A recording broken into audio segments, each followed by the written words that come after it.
November 1945. Lough Foyle lies under a low pewter sky. Wind slides off the hills of Derry and rakes the anchorage. Steel hulls sit high, drained of life, their decks slick with frost. The U-boats are silent, hatches dogged shut, no diesel thrum, no lookouts, only gulls and the creak of wet hemp. Royal Navy tugs nose forward, engines growling. Tow lines heave taut, spray lifting in sheets as the first surrendered boats edge from the moorings. Out in Loch Ryan, the same ritual plays out in mirror. Dozens of submarines in rows, numbers chalked, scars of depth charge near misses etched along their flanks. The war that made them feared is over. The ocean that almost crowned them ruler now prepares to swallow them whole.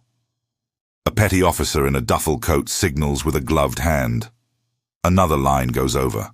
A wave slaps hard against a conning tower and breaks into a flurry of ice. The procession turns toward the Atlantic, past the last low lights of shore, toward grid squares chosen for depth and silence. This is the beginning of Operation Deadlight. But to understand why these boats must die at sea, we need to see how they came to be corralled here at war's end. They were never meant to gather like this. The U-boat arm was built to hunt alone, to stalk in packs, to vanish. Instead, in May 1945, the survivors came in under orders. They surfaced into surrender. On 30 April, Adolf Hitler was dead in Berlin. Within hours, Grand Admiral Karl Dönitz assumed command from the North German enclave around Flensburg. He inherited ruins and a submarine force still scattered across the Atlantic, the Arctic approaches, and the Bay of Biscay. Through the winter of 1944-45, the U-boats had clung to new hopes, snorkels to evade radar-hunting aircraft, and revolutionary hulls on the drawing boards. Type Duttiman, Type 23. True submarines, fast underwater, able to charge batteries in relative safety. But the war moved faster. Allied escort carriers, improved sonar, centimetric radar, long-range patrols from Iceland to the Azores, together they had turned the ocean into a net. Losses were crushing. In 1943, the Black May of the U-boat arm broke the back of its offensive. The last 2 years were attrition and retreat. By spring 1945, the Atlantic supply line was secure. For the men of the U-boat Waffe, survival meant surrender or scuttling. Dönitz understood the symbolism. Among his first acts was to consider Operation Regenbogen, a fleet-wide self-destruction to deny the enemy trophies. The order flickered and died almost as soon as it was born. He rescinded it under Allied pressure and to avoid reprisals against crews trapped in harbors. The armistice process moved quickly. On 4th May, German forces in northwest Germany, Denmark, and the Netherlands capitulated to Field Marshal Montgomery at Lüneburg Heath. On 7th May, the unconditional surrender was signed at Reims, effective 8 May. Allied Naval Command broadcast instructions into the ether. To all U-boats, cease hostilities, surface immediately. Fly a black flag. Report your position. Proceed to designated reception points under escort. Do not destroy machinery. Do not jettison documents. Do not scuttle. They came in on the grey swell, from the Norwegian Sea and the North Atlantic stations, from training areas in the Baltic that were still accessible. The first British reception point was Loch Erebol, a remote, deep-water anchorage on the north coast of Scotland. It was chosen for isolation, seaworthiness, and control. There, beginning around 10–11 May, U-boats arrived singly or in small groups, numbers chalked on conning towers, flak guns silent, crews lined on deck with hands raised or at attention. Boarding parties brought them in, searched for demolition charges, removed Enigma rotors and code tables where they still existed, and posted guards. From Erebol, and from other temporary anchorages, the flotillas were staged south and west. 2 great holding pens formed, Loch Ryan, on the Scottish side of the North Channel, and Lisa Halley, at the head of Lough Foyle in Northern Ireland, within the Western Approaches Command sphere. On 14th May 1945, a formal ceremony at Lisahalli marked the surrender of U-boats to the Allies. British, American, and Soviet naval representatives stood on the quay, while a small line of German submarines, under British control, eased in as a symbolic handover. It was theatre with steel, underscoring that the Battle of the Atlantic had ended in Allied hands. By summer's end, rows of U-boats lay moored at Loch Ryan and Lough Foyle. Type Cersei and Ninth workhorses rubbed fenders with the sleek, late-war Type 22 and tiny coastal Type 43. Many more had been destroyed in German ports by their crews in early May, sunk in place to block harbors or deny capture. But what survived in British custody was substantial. The Allies counted hulls, checked machinery, and took notes. Engineers peered into battery compartments. Divers inspected the fathoms below for any scuttling charges that had slipped past. Strategists saw something else. The war was over, but the next adversary was already being imagined. The advanced German designs were years ahead in some respects. If distributed without restraint, they could redraw naval power balances overnight. Yet the United Kingdom could not crew, maintain, or berth a captured U-boat fleet through winter. Nor would the United States or the Soviet Union tolerate the other keeping too many of the spoils. A decision had to be made. What to learn, what to share, and what to erase.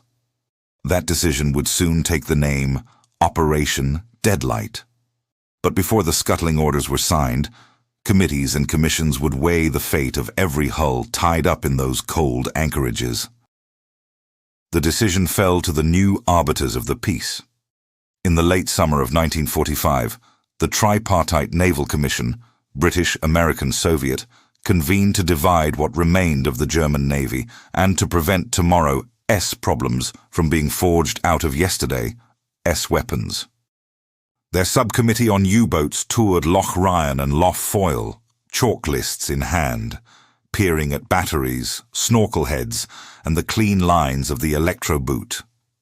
They chose a small number for study, roughly 10 for each of the three powers, with a few others earmarked for Allied navies that had fought at sea and had the need and capacity, France and Norway among them. The rest were surplus to politics and to prudence. A deadline anchored the work. By order of the Commission, all U-boats not allocated were to be destroyed by early 1946. The date fixed in British planning was 1st of February. The Royal Navy would execute the task. It was not to be a bonfire at the quay. The boats had to go where they could not be found again. Deep water. Far enough from the shelf to make salvage uneconomic and dangerous. Quiet enough to avoid hazard to navigation. Charts were studied. Soundings marked. 3 scuttling boxes were plotted well to the west and northwest of Malin Head, beyond the edge where the seabed falls away. The plan acquired a name: Operation Deadlight. It would move in serials, small convoys of hulks towed by fleet, and commercial tugs, shepherded by escorts armed to finish what the ocean began. The U-boats would be stripped of obvious war stores, any surviving cryptographic gear, and some instruments. Demolition teams would fit charges in a few, others would be left to gunfire. Recovery crews inspected valves and through-hull fittings. Many boats were already in poor condition. Surrendering crews had sabotaged machinery. Rain and salt had penetrated where seals failed. Some batteries were swollen or inert. On more than one hull, the conning tower plates were cracked from near misses and ice. Routes were laid with care. From Lisahalli, a line out past Moville and the mouth of the Foyle, hugging the North Channel before turning west. From Loch Ryan, the exit past the peninsula at Stranraer and the open reach to a rendezvous sea mark off Innistrahull. From there, a dogleg onto the plotted tracks toward the scuttling boxes. Weather windows were brief. Winter seas in the North Atlantic are not merciful. Planning assumptions took account of tow speeds as low as 4 knots, and the likelihood of breaking seas rolling over the low decks of submarines that rode oddly without fuel or trim. Command rested in the Western Approaches organization that had once fought to protect convoys on these same waters. Orders emphasized control and safety. Keep the tows short. Keep ballast manageable. Keep the course and report positions. If a boat began to founder, abandon the plan and sink her where she lay, so long as it posed no risk to fishing grounds or the main shipping lanes. Units were assigned from available tugs and escort vessels, with air stations on standby in case an aerial strike was needed to hasten a reluctant hull to the bottom. Secrecy was practical, not theatrical. There was no need to advertise that dozens of submarines were being towed out to die. Local papers recorded the lines of gray hulls and the bad weather, but little else. For the men on the tugs and escorts, it was work that felt like an epilogue, done under low clouds and early dusk. Papers were signed, lists finalized, boats marked with white surrender bands and new numbers were queued. When the first weather break opened, the tow bridles went on and engines came to life. By late November 1945, with the deadline fixed ahead, the procession began to form at the moorings and the Atlantic waited beyond the headlands. The first serials went out in late November 1945. Grey light, breath turning to vapor on the decks. Tow bridles bit into tired steel. Each U-boat rode oddly high, stripped of fuel and armament, with ballast uncertain after months idle at moorings. The escorts took station. The tugs leaned on their lines. The whole file eased past the headlands into a long, cold swell. They were bound for coded boxes on the chart, areas A, B, and C, deep water northwest of Ireland, where the seabed dropped away. Western Approaches signal rooms tracked them as if they were convoys, plotting positions, logging weather. 4 knots on a good day, less when the sea built. The winter Atlantic did not care about schedules. Wind veered. Seas came steep and confused. Spray froze on railings. Lines hummed and snapped in sudden gusts. Even before the first scuttling area was reached, the ocean started choosing its own sites. A U-boat would begin to wallow, take water through a seam, and heel. The tug would shorten up, trying to keep the bow up. An escort would edge in close, ready to take the crew off the stricken hull. If the tow parted, there was no heroics. The orders were clear: sink her where she lay, so long as the position was safe. Gun crews trained in. The first rounds cracked out into the wind. Armor-piercing shells broke into thin pressure hulls not designed to shrug off surface gunfire. Water poured in. Air hissed out.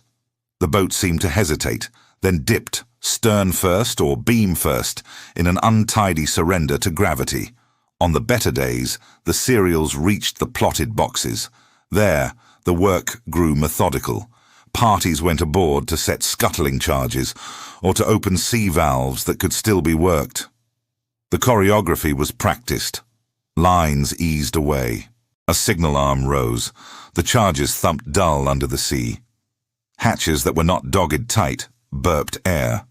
A periscope quivered, then slid under. Gunfire finished the stubborn ones. The escort's logs filled with entries. So many rounds of 4-inch. So many minutes to sinking. Oil streak noted. Position given. Not all boats behaved the same. The small coastal Type V3 hulls were quick to drown, light and with little reserve buoyancy.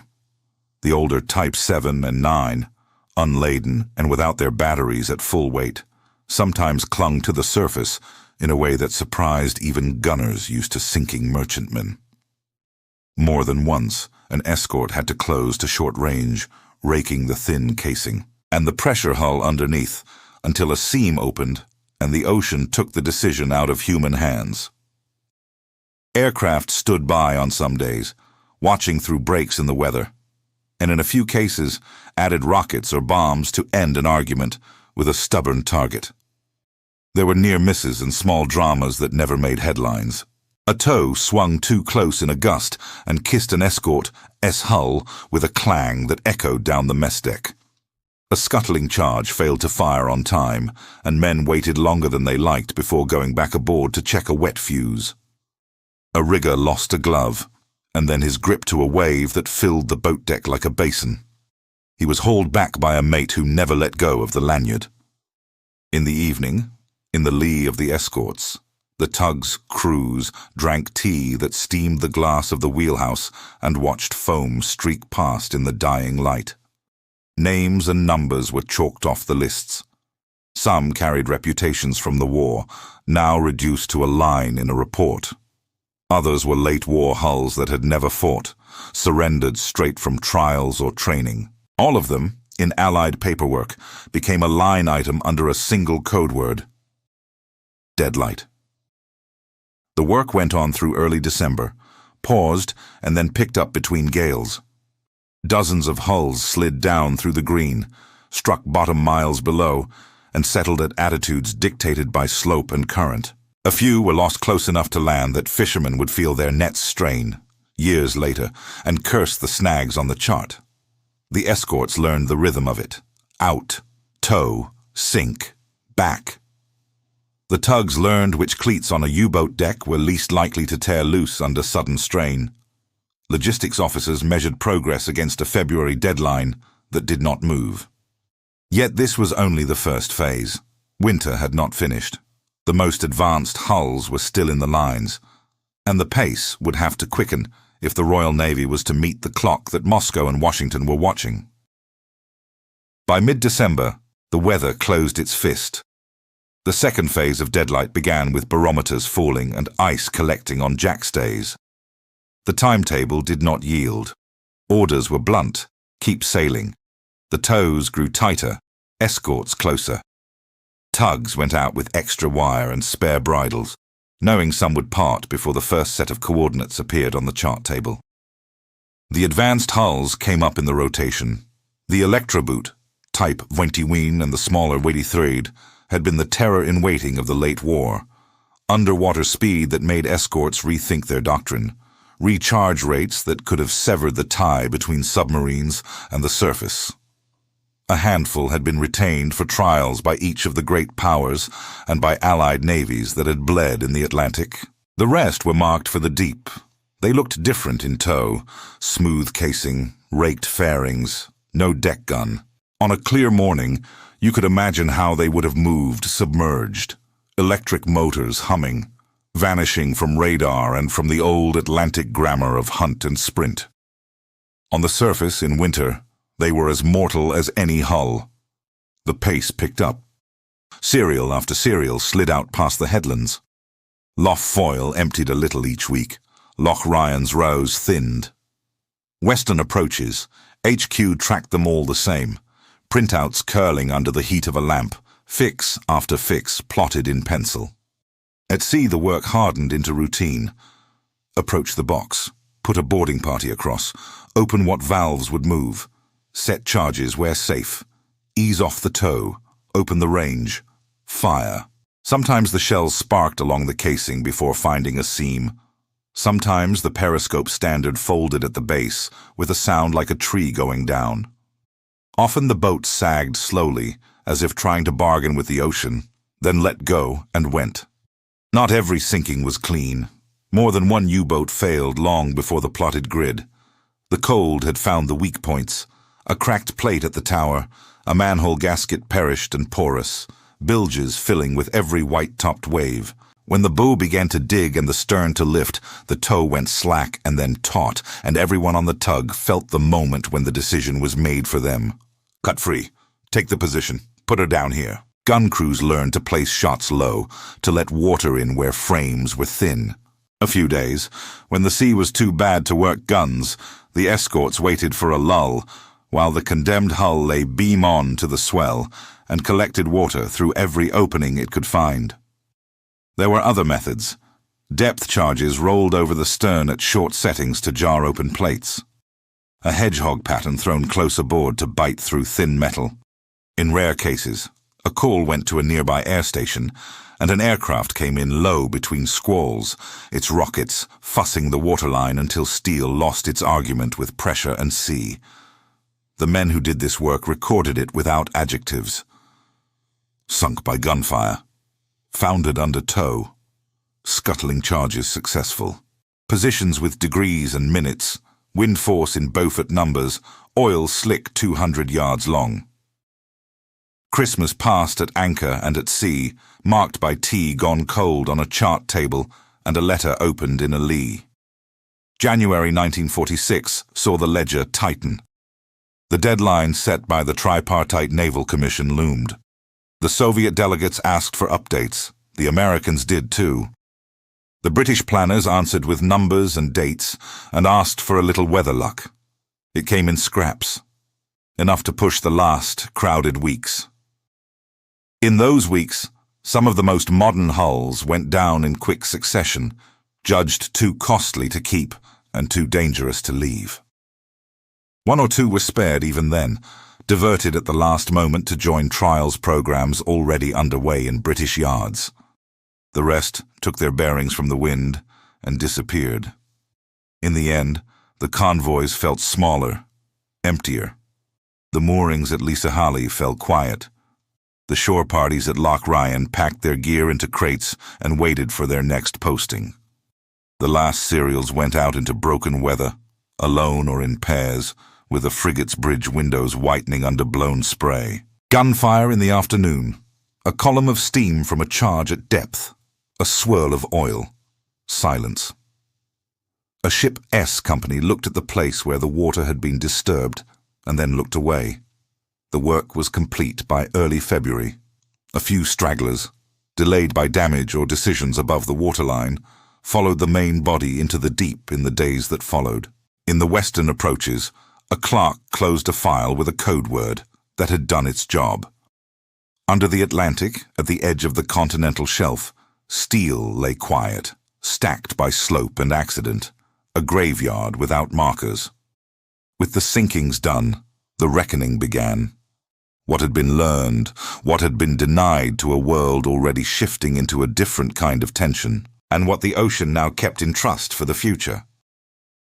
By early February 1946, the ledger closed. Operation Deadlight had sent 116 surrendered U-boats to the bottom between 17 November 1945 and 11th February 1946. They were part of a larger haul, about 156 submarines, that gave themselves up in May and June, after thousands more had been scuttled in German waters or lost at sea.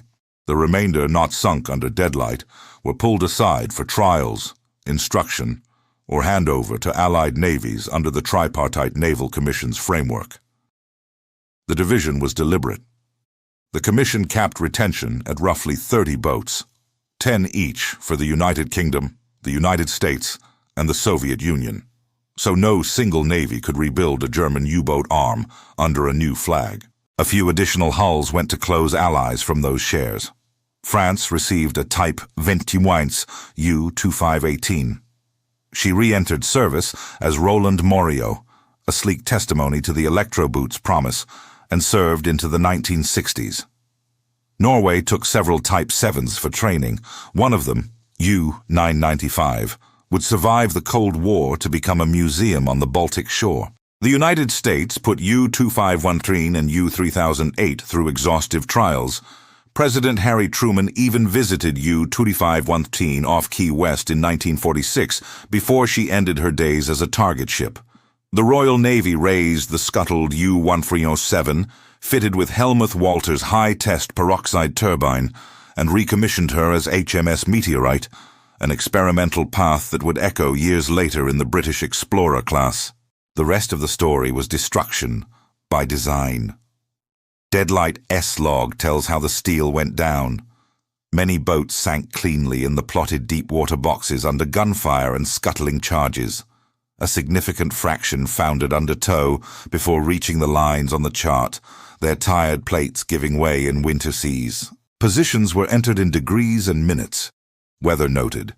Oil slicks described in yards. The reports were dry by intent.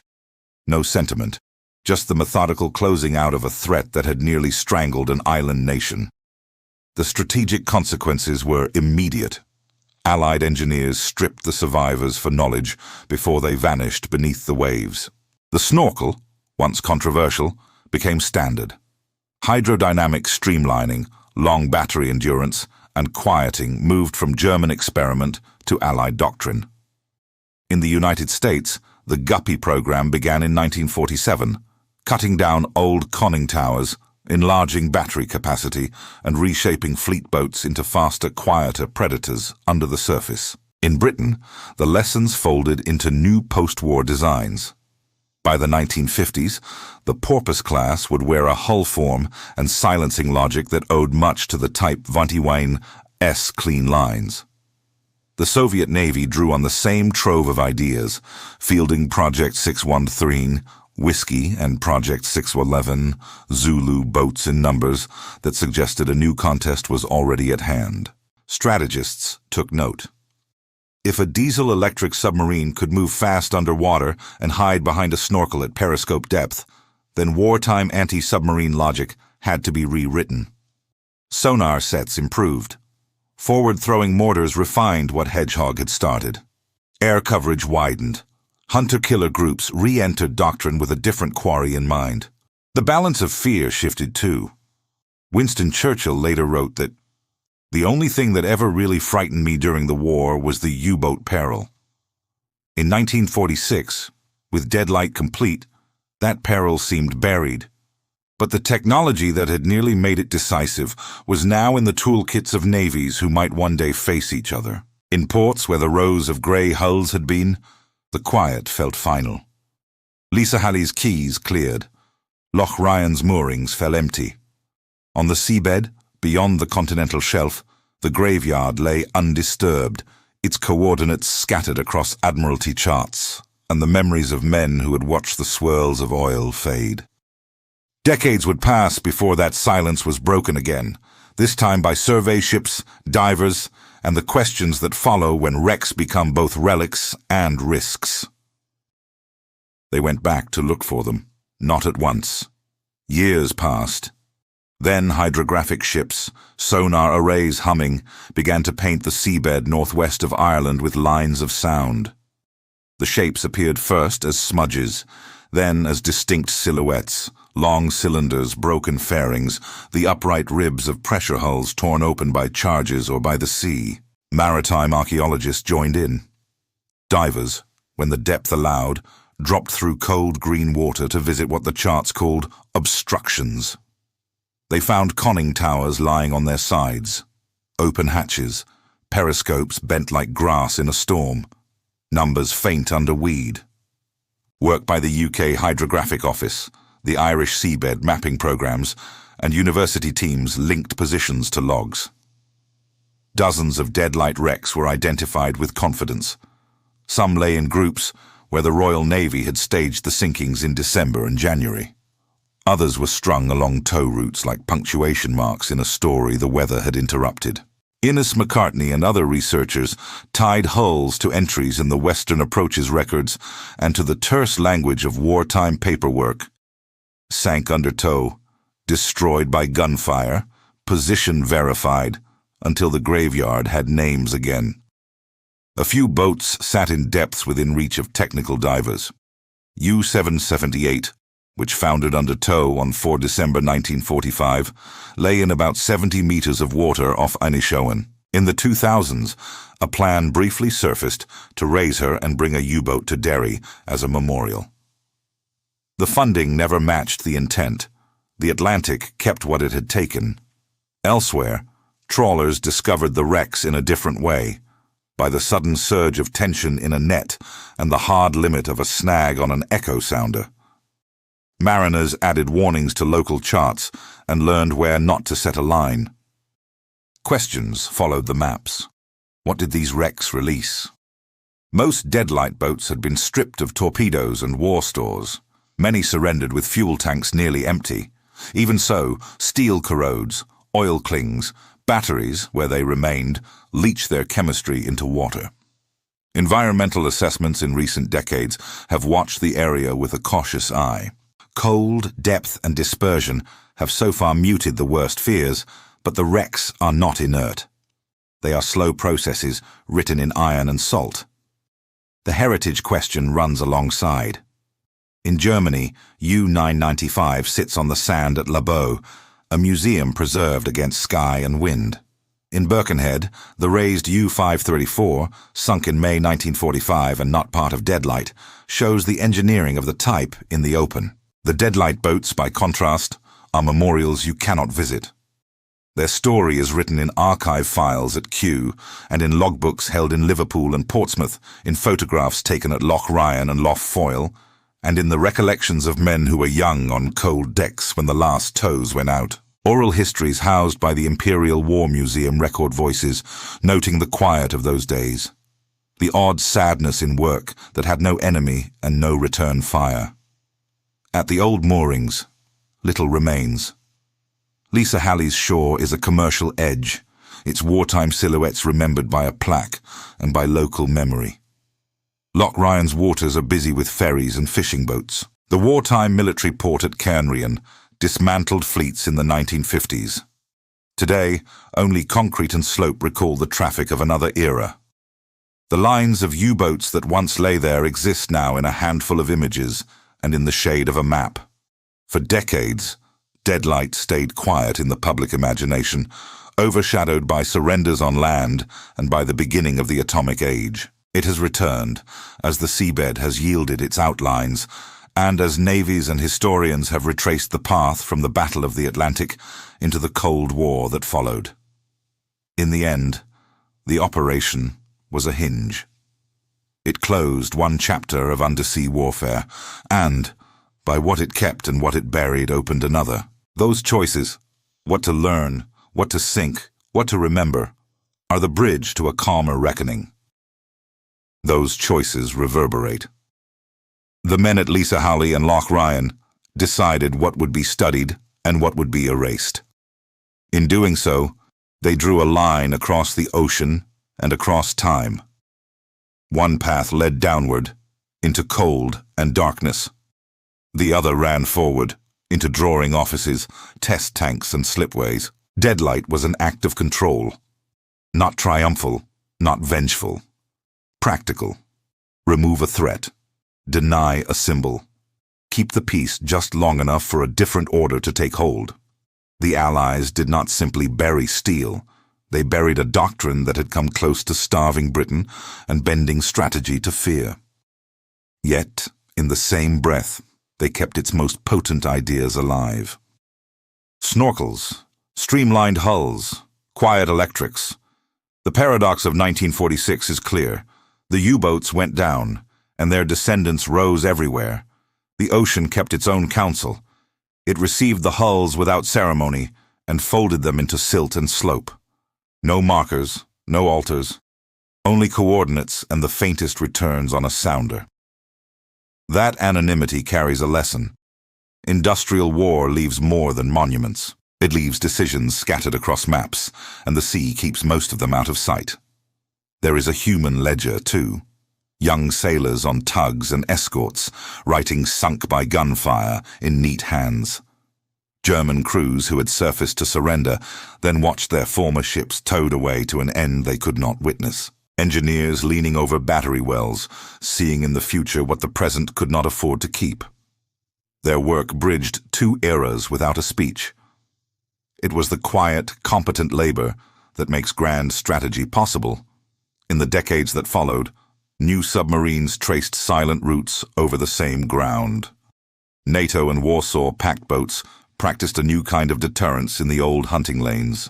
Sonar swept across places where the U-boats lay and brought back a textured silence. The Cold War ended. The wrecks remained. Operation Deadlight is not a tale of battle. It is the last page of one book and the first line of another. It asks what a victorious world does with the tools that nearly defeated it. It answers with a horizon, a winter sea, and steel lying still under the weight of history.